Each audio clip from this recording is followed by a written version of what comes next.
Tudo começa com um simples convite. A Sociedade do Coração Sorridente promete dar sentido para a sua vida, mas há um preço. Você precisa sorrir. Sorrir como nunca. Deixar de comer, de dormir e de beber para sorrir.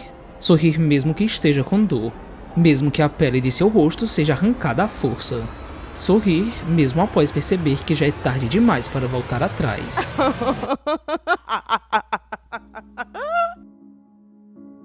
Yushi era um jornalista que não estava passando por um período muito bom, tanto em sua vida pessoal quanto na profissional. Ele já não conseguia mais fazer matérias interessantes e o seu patrão já tinha deixado claro várias vezes o quanto ele o achava alguém medíocre que tinha se perdido completamente. Em seus melhores dias, ele tinha sido um ótimo profissional que estava ganhando destaque por seu esforço como nenhum outro. Mas um dia, depois que sua filha morreu num acidente ao ser atropelada porque ele se descuidou por conta do trabalho, tudo ruiu em volta dele e seu esposo deixou após sentir que ele não ia mais conseguir se recuperar.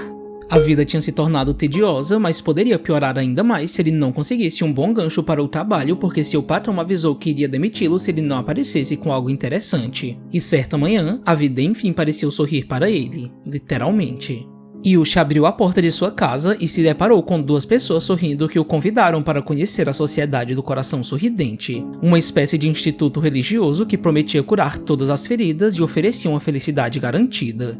Ele inicialmente tentou ignorá-los, dizendo que não tinha interesse algum nisso e chegou a ponto de xingá-los e mandá-los ir embora porque ele odiava pessoas como eles que achavam que sorrir tornava tudo melhor. Mas eles insistiram que ele ficasse ao menos com um dos panfletos e fizeram isso da maneira mais bizarra possível, transformando aquele sorriso já esquisito numa gargalhada compulsiva que demorou alguns segundos até se desfazer como se nada tivesse acontecido.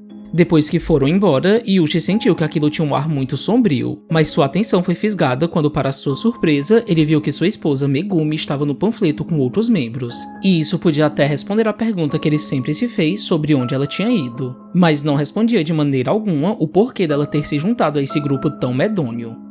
Yushi se encontrou com seu amigo de infância, o investigador Uozomi, para tentar encontrar qualquer informação sobre o grupo religioso que bateu à sua porta naquela manhã. Mas a reação de Uozomi foi tão estranha quanto todo o resto porque ele mudou de semblante imediatamente e pediu que Yushi ficasse o mais longe possível desse grupo. Yushi explicou que não os estava investigando para o trabalho, mas que a reação dele tinha sido o suficiente para ele começar a fazer isso, já que seu emprego estava dependendo de uma matéria interessante e parecia que tudo isso seria uma mina de ouro para ele porque de quebra ele também acabasse encontrando com Megumi. Yushi entrou para a Sociedade do Coração Sorridente e lá ele passou por algumas cerimônias de iniciação mais simples onde ele tinha apenas que recitar alguns cânticos que falavam que ele precisava a todo instante manter um sorriso no rosto. Apesar de achar tudo muito estranho e que todos eram lunáticos, ele fingiu acreditar em todas as palavras e sorrisos absurdos, imaginando que aquilo seria fácil. Mas a sua determinação foi colocada à prova logo em seguida, quando ele foi convidado a participar de um evento. Ele foi levado até uma sala maior onde estavam outras pessoas da seita gritando em fervor o nome do fundador da instituição, conhecido como Pai Shoen. Yushi se sentiu extremamente deslocado e até desconfortável com aquele mar de pessoas esvaziadas de personalidade e identidade, porque não havia motivo que explicasse o porquê de elas estarem rindo tão descontroladamente. E foi só então que ele sentiu que deveria ter ouvido os conselhos de seu amigo para ficar longe deles. Uma das coisas mais interessantes nesse mangá é justamente essa sensação de inquietação e aprisionamento dentro da seita. Smiley sabe muito bem como criar uma atmosfera densa em torno desse senso de união que mostra que essas pessoas, na verdade, não estão livres, mesmo que elas sejam vistas sorrindo o tempo inteiro. É como se estivéssemos assistindo a um culto à loucura que é exibido sem vergonha alguma. Você vê as pessoas sorrindo, mas ao mesmo tempo elas nos passam a impressão de que estão entre o riso e o grito. E essa insanidade coletiva é desenvolvida de um jeito nada agradável para Yushi, que acaba descobrindo que ele está cercado por mais de 25 mil pessoas que acreditam nas doutrinas da Sociedade do Coração Sorridente. Em suas pesquisas, tudo o que ele achou foi aquilo que ele já sabia, o que era um total de quase nada porque por algum motivo ele não conseguia encontrar informações relevantes na internet. O que era muito estranho porque se tratando de seitas, sempre tem alguém que fala pelos cotovelos teorizando diversos tipos de coisas, mas não para aquele grupo, e isso por si só já era muito suspeito. O seu patrão, inclusive, também mudou de expressão quando soube que ele estava querendo fazer uma matéria sobre eles e exigiu que ele ficasse longe deles para ele não se meter em problemas. Mas os seus avisos soaram mais como se ele estivesse temendo que as coisas de alguma forma sobrassem para ele. Mas Yushi tinha um objetivo maior, que era sua esposa, e quando alguém reagia desse jeito, isso dava ainda mais gás para ele continuar. Yushi continuou indo para a instituição para passar por todos os absurdos sem sentido. Os líderes o ensinavam a sorrir e pediam que ele gargalhasse com os outros. Essa rotina bizarra continuava sempre que possível, mas quando conseguia a menor das brechas, ele perguntava de forma sutil para as pessoas se elas conheciam Megumi, mas ninguém sabia sobre ela, exceto por uma mulher chamada Suzumura Yuka. Yushi passou a notar cada passo que ela dava dentro e fora da seita para tentar manipulá-la de alguma forma, caso ele não conseguisse adquirir as virtudes que ela disse que eram necessárias para que ele fosse para o ramo principal onde ele poderia se encontrar com Megumi. Certa noite, ele começou a segui-la e algo muito estranho aconteceu. Ele acabou a perdendo de vista por um instante porque seu celular estava tocando e, para sua surpresa, era ela quem estava na ligação perguntando para ele o que ele estava fazendo, como se ela soubesse que estava sendo espionada. Mas o mais estranho de tudo é que ninguém da seita tinha aquele seu número porque eles não faziam ideia de que ele tinha um segundo celular. Ao menos era o que ele pensava. Yushi teve que inventar uma desculpa de última hora dizendo que queria alguns conselhos para se tornar um membro melhor para o grupo. Suzumura falou com ele segurando em sua mão o tempo inteiro, apontando as mesmas ideias estranhas que envolviam sorrisos, e depois disse que precisava ir embora. Nesse momento, a curiosidade falou bem mais alto e Yushi perguntou como ela tinha conseguido aquele número porque ele não o tinha registrado na sociedade. E foi então que seus olhos se encheram de medo quando ele a ouviu dizer que ela sabia disso porque a seita sabia sobre todas as coisas. Yushi foi deixado sozinho, completamente desarmado, como se Suzumura tivesse o analisado por inteiro com aquele sorriso distorcido. Ele tinha percebido que ela só segurou em sua mão para checar o seu pulso porque ela queria identificar qualquer batimento errado para saber se ele tinha contado alguma mentira. As evidências de que ele estava aos poucos sendo colocado num beco sem saída só aumentavam e as coisas começaram a ficar ainda mais distorcidas quando 3 corpos com os rostos esmagados foram encontrados no dia seguinte. Yushi viu sobre os corpos nos noticiários, mas sequer imaginou que eles estivessem ligados à sociedade. Não até ser chamado por Suzumura para conversar sobre Megumi e ela ter comentado algo que o fez se lembrar desse caso. Algo envolvendo o esmagamento de cabeças. Suzumura disse que conhecia Megumi e contou que havia uma maneira dele encontrá-la durante a celebração do aniversário do sucessor da fundação da seita. Mas para isso, ele precisaria ficar 3 dias inteiros sem beber, comer ou dormir enquanto ria sem parar. Essa preparação absurda para estar diante do sucessor da seita parecia impossível para Yushi. Ele tentou se apegar à ideia de ver Megumi novamente como se isso de alguma forma fosse lhe ajudar, e assim ele sorriu. Sorriu até sua garganta secar, até sua mente se bloquear por completo e ele nem conseguir se ouvir ou ouvir os risos dos outros. Yushi não tinha percebido, mas aquele ambiente já tinha se enraizado dentro dele a ponto de ele conseguir fazer o impossível. Ele despertou ainda de pé 3 dias depois, completamente chocado de ter ficado ali sorrindo durante esse tempo. Não entrava em sua cabeça que ele tinha conseguido fazer isso. Logo ele que abominava tudo e todos daquele lugar. 4 dias depois, Yushi foi vendado e amarrado e eles o levaram até onde aconteceria o aniversário do sucessor em um santuário misterioso. Depois, eles o colocaram para dormir e quando ele despertou, ele já estava na sala onde tudo aconteceria usando uma máscara sorridente ao lado dos outros membros que estavam venerando o líder Shouko, que era na verdade uma criança. Um a um, eles foram se aproximando de Shouko e Yushi via todo o espetáculo ainda sem acreditar no porquê de pessoas adultas estarem chorando e agradecendo a suposta luz divina que só eles conseguiam ver. Mas sua vez chegou e ele também teve que permitir ser beijado por aquele menino bizarro. O curioso é que de alguma forma Yushi viu por um instante o líder da seita brilhar aos seus olhos. Ele não sabia como isso era possível, mas uma coisa era fato. Ele estava passando por alguma mudança dentro daquela seita que tinha um magnetismo misterioso do qual ele não conseguia explicar. Mas foi quando o líder sorriu para um de seus fiéis que as coisas ficaram tensas de verdade. A mulher que recebeu as honras de ouvir o sorriso de Shouko foi nada menos do que morta na frente de todos e ninguém olhou para isso como sendo algo terrível. Até porque ela mesma sentiu-se agradecida por ter sido escolhida dentre todos eles para receber um novo sorriso verdadeiro. Primeiro, eles a despiram, rasparam a sua cabeça e a drogaram. Depois, se posicionaram atrás dela e começaram a cortar a pele de seu pescoço lentamente para fazer um desluvamento de toda a região da cabeça. Tudo isso aconteceu enquanto ela estava consciente, mas o mais chocante de tudo era o seu sorriso que não se desfazia em meio à dor. Toda a pele do rosto foi retirada como quando alguém remove uma máscara de uma cabeça. A pele em carne viva, ainda gotejando sangue, foi coberta por outra pele de alguém que já tinha morrido e passado por aquele inferno glorificado. As pessoas aplaudiram a cerimônia desejando passarem pelo mesmo, com exceção de Yushi que continuava com o horror estampado em sua cara. Ele sabia naquele momento que aquela seita estava por trás dos corpos que foram encontrados com as cabeças esmagadas, mas tudo se desfez como um sonho quando eles o fizeram dormir novamente para tirá-lo dali. Quando acordou já num local longe da seita, Suzumura inesperadamente pediu para conversar com ele e ela lhe contou sobre algo que de alguma forma tinha relação com ele, que era a morte de seu marido, que ele tinha feito uma cobertura há 2 anos quando a polícia encontrou o corpo esquartejado de um homem. Yushi foi pego completamente de surpresa porque Suzumura era alguém infiltrada como ele. No começo, ela frequentou a seita acreditando em todas as suas doutrinas, mas tudo mudou quando eles descobriram que ela era casada com alguém que não fazia parte do grupo porque isso era extremamente proibido. Suzumura queria se vingar pelo que eles fizeram enquanto ela ainda tinha tempo, porque ela sabia que hora ou outra eles poderiam fazer o mesmo com ela caso descobrissem sobre o seu rancor. Yushi ficou pensativo sobre acreditar ou não nela, porque isso também podia ser uma armadilha da seita para testá-lo. Mas as surpresas não pararam, porque quando o filho dela entrou no cômodo onde eles estavam, ele se lembrou de já tê-lo visto porque ele tinha sido um amigo de escola de sua filha. E a coincidência maior de tudo é que na época em que o viu, ele achou o sorriso dele muito estranho.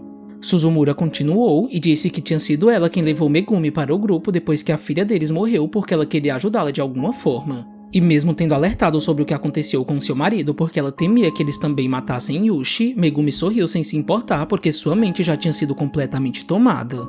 Ela pediu que Yushi continuasse tentando ajudá-la a salvar Megumi porque ela se sentia de certa forma responsável pelo que aconteceu.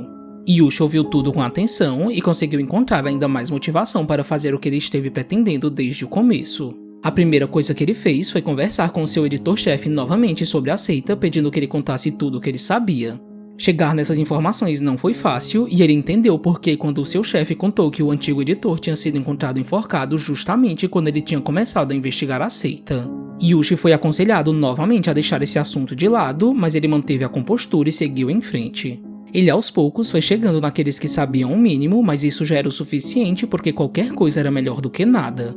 Yushi descobriu que o antigo editor-chefe recebeu a ajuda de um colega chamado Nagaoka para expor os horrores da seita, mas ele havia desaparecido. Só que praticamente ao mesmo tempo em que investigava o paradeiro dele para saber o que ele tinha descoberto, Yushi viu no noticiário que um dos corpos que foram encontrados com a cabeça esmagada pertencia justamente a Nagaoka, o que deixava claro que ele tinha sido silenciado. Apesar de parecer ter ficado num beco sem saída, antes de sumir, Nagaoka entregou um pendrive com os arquivos para um amigo chamado Yamamoto, que também era do ramo jornalístico e que Yushi também conhecia. Yamamoto estava com medo de se envolver nisso, mas ele decidiu dar o pendrive para Yushi. Eles marcaram uma data e um ponto de encontro. O problema é que de alguma forma a seita soube sobre isso e ele também teve a sua cabeça esmagada e a pele do rosto retirada. Yushi só soube o que aconteceu quando ele ligou para o celular de Yamamoto e uma voz do outro lado começou a gargalhar. Ele sabia que era alguém da seita e a pessoa em questão pediu que ele fosse até certo local para eles conversarem. Quando chegou onde deveria, Yushi viu que a pessoa na linha nada mais era do que um de seus colegas de trabalho que se chamava Imanami, que também fazia parte da seita e ele não fazia a menor ideia disso. Imanami era alguém que não chamava a atenção e que não parecia ser o tipo de pessoa violenta que poderia ter feito o que fez com o corpo de Yamamoto, mas essa era a realidade. Imanami disse que aquilo tinha sido um aviso para ele parar de investigar a seita porque ele ainda tinha tempo para aceitá-la como ele tinha feito. A sua convicção de que nada abalaria as estruturas da sociedade do coração sorridente era tão grande que ele inclusive deu para Yushi o pendrive que Yamamoto não conseguiu entregar para ele. Yushi ficou confuso do porquê de ele estar fazendo isso, mas Imanami deu de ombros porque ele apenas morreria se ele fizesse a besteira de tentar revelar qualquer coisa, porque de novo a seita sabia sobre tudo. Depois que chegou em casa atônito com tudo o que aconteceu, sua mente teve mais um abalo quando ele assistiu ao vídeo que era a prova que seu editor-chefe tentou mostrar ao mundo sobre a seita. Eles estavam tentando fazer algum tipo de cerimônia religiosa enquanto matavam um homem. Mas o pior de tudo era que uma dessas pessoas era Megumi, sua esposa. Yushi sentiu um buraco abrir diante dele porque se ele mostrasse aquele vídeo para a polícia, Megumi poderia ser presa pelo que ela fez e essa não era a sua intenção. Ele se sentiu extremamente culpado por sua filha ter morrido, por sua esposa ter entrado num grupo de assassinos lunáticos e por Yamamoto ter sido brutalmente assassinado somente porque ele insistiu que ele o ajudasse. Por um instante, ele pensou em desistir de tudo, mas ele sabia que não tinha mais volta. A primeira coisa que ele fez para o grupo não desconfiar dele foi pedir demissão de seu emprego para viver na sociedade. Suzumura não entendeu essa decisão, mas Yushi não explicou muito e entrou de cabeça em todos os absurdos durante 6 meses até ele se tornar um membro modelo que conseguia ensinar aos novatos vários dos preceitos da seita. Ao mesmo tempo, seu amigo Wozomi tinha investigado sobre a organização por conta própria depois que ele foi afastado para não ficar por dentro do que aconteceu com o caso dos 3 corpos com cabeças esmagadas. A tensão de Smiley em relação ao que os personagens fazem e ao risco que eles correm por isso é algo bem intenso e muito bem desenvolvido. Quando eles dizem que a seita sabe de tudo, é porque vários de seus membros estão dentro do governo, da polícia, nas escolas e em trabalhos que ninguém desconfiaria. Os personagens se sentem sufocados e a sensação de paranoia de que eles estão sendo vigiados é tão grande que em diversos momentos eles têm a impressão de que há alguém com eles no escuro observando cada movimento. Yushi acabou revelando tudo o que ele sabia para o Wozomi, que o levou até um grupo secreto que estava tentando expor os crimes da seita porque suas vidas tinham sido arruinadas por conta dela. Ele inclusive descobriu que o homem assassinado por Megumi no vídeo tinha sido um deles que tinha se infiltrado e que infelizmente foi descoberto pelos membros da sociedade. Depois que todos os pontos foram discutidos, os dois seguiram seus rumos trabalhando à sua maneira para derrubar a seita e mais uma vez havia chegado ao aniversário do líder da organização.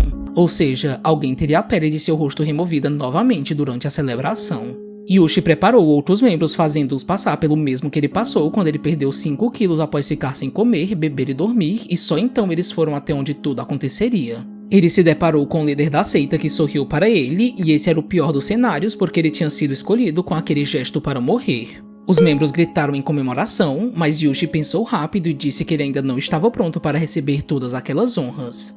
A sua desculpa acabou colando e, para sua surpresa, Megumi, que estava entre eles, reforçou o ponto de vista como se estivesse querendo evitar o pior para ele. Smiley é um mangá de mais de 100 capítulos que infelizmente ainda não foi inteiramente traduzido nem mesmo para o inglês, então muitos de seus mistérios ainda não foram revelados e particularmente não sabemos para onde essa história vai caminhar porque ao mesmo tempo em que ela nos passa a impressão de que tudo é muito pé no chão e não tem elementos sobrenaturais, há alguns indícios de que talvez exista algo desse tipo porque as pessoas em volta do líder da seita são muito bizarras e o protagonista chegou a ver uma espécie de luz nele quando olhou em seu rosto.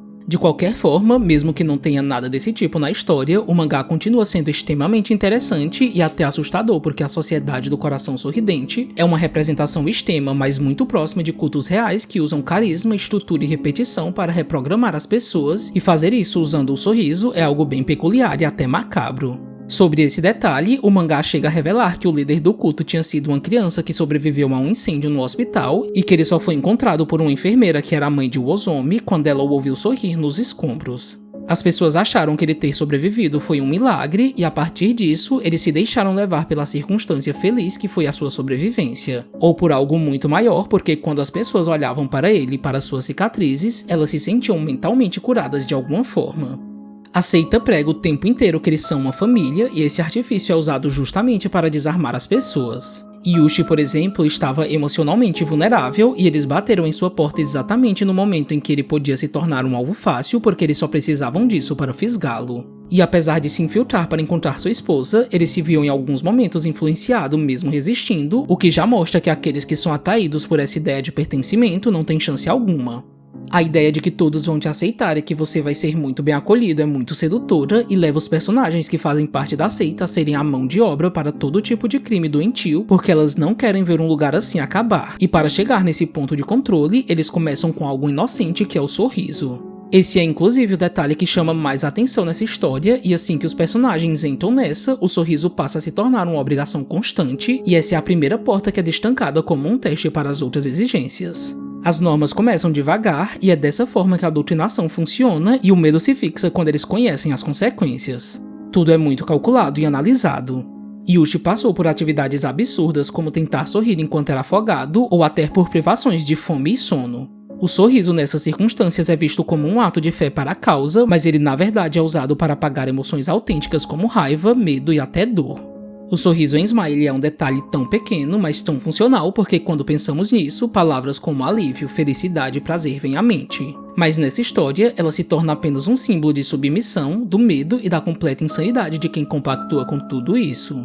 Os personagens veem atrocidades acontecendo, fazem parte dessas atrocidades e entregam suas vidas por um ideal ilusório que é vendido como verdade. Eles são quebrados e refeitos de um jeito tão minucioso que eles nem se dão conta de que estão sorrindo como se suas vidas dependessem disso, porque no final do dia, elas realmente dependem. Espero que você tenha gostado do vídeo e não se esqueça de deixar seu comentário sobre o que você achou da obra, de se inscrever no nosso canal e de indicar algum outro mangá que você acha que vale a pena ler. Enfim, até mais e nos vemos no próximo vídeo.